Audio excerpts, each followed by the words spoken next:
Hello, this is David Hughes, third video, slight change of order. I'm going to quickly discuss the login process.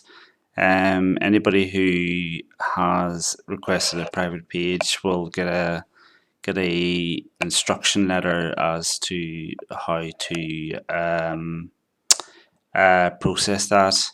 From the landing page, there is no menu, but you can go straight to the portal.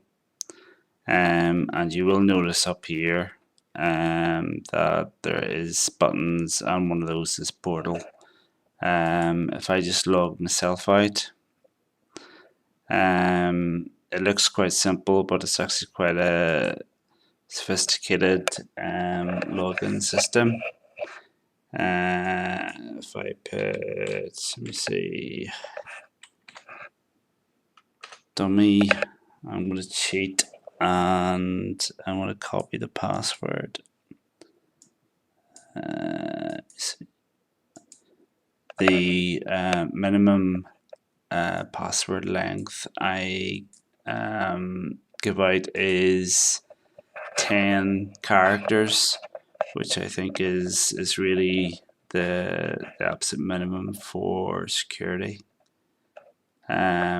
Okay, so that's what that has done is logged the user into the site, the WordPress site, and that is confirmed up there. It says Heidi, whatever your name is. The next stage, and it's not going to apply to everybody, is the access to a private page. Some people will not need a private page, but it is useful if you want to upload information, etc., or share information.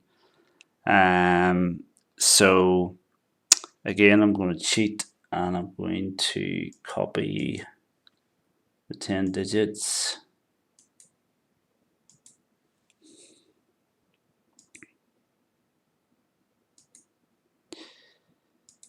Okay, now if you enter in the right 10 digits for you, it should come up with your name and a link to go to your page. So if I click go to your page, it'll come up, and I hope everybody appreciates all the nice wee clocks and everything. It's very nice, isn't it? So basically, this form here is a private page. It's made private by obviously the login process and the 10 digits.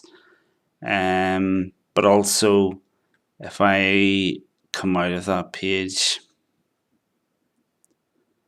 let me see.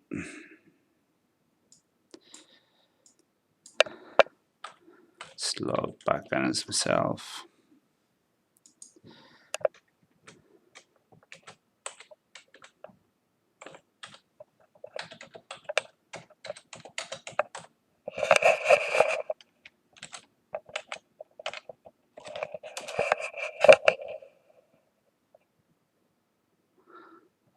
Okay, there is a security feature. So if I looked up that page and went down to this section here, this is a program that or plugin as they call it, that I've used. What it means is that you can select the people who can view the page. You can do it by various ways. You can do it by user role, but the best way to do it really is by actual name. Okay, so a customer is ticked and the administrator, myself, is ticked. Okay, so that means that if anybody else logs in, even if they've got your 10-digit password, they cannot view your page. Okay, so the private page has a calendar. That's just really to use if you need to. It's got a quick contact form, but don't forget you've got this as well. Let me see. You've got an option to pay invoices. So set up a couple of dummy ones there, and that will go through the Stripe payment gateway, which is one of the biggest and well-known payment gateways. There is a file upload, but if I try to upload something, it's not available immediately. So if I can see if I can give an example without showing anything confidential. Let me see. Yeah, see. Okay, so I've uploaded a Word document, but I can't do anything with it. What it does goes to a central place in the website. It's validated, and then once it's validated, a link will be put in to these boxes here. And the link will work slightly different in that instead of opening a separate tab, it'll open it'll download basically as if you were downloading an exe file or something like that. One thing that all customers have to sign or DocuSign is terms and conditions, and go through the process of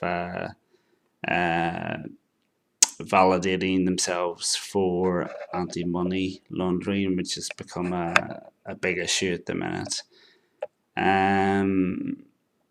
So again, there's two boxes for files uploaded by the customer and the advisor, and then at the bottom there's just a general form to put in notes about anything that's happening. Okay, so this is really a template, and there is a menu here, and you'll notice that it doesn't disappear whenever you scroll down. Okay, so the next video I'll discuss a wee bit about the forms, because those are optional, but it might be good to see them in operation. Okay, thank you very much.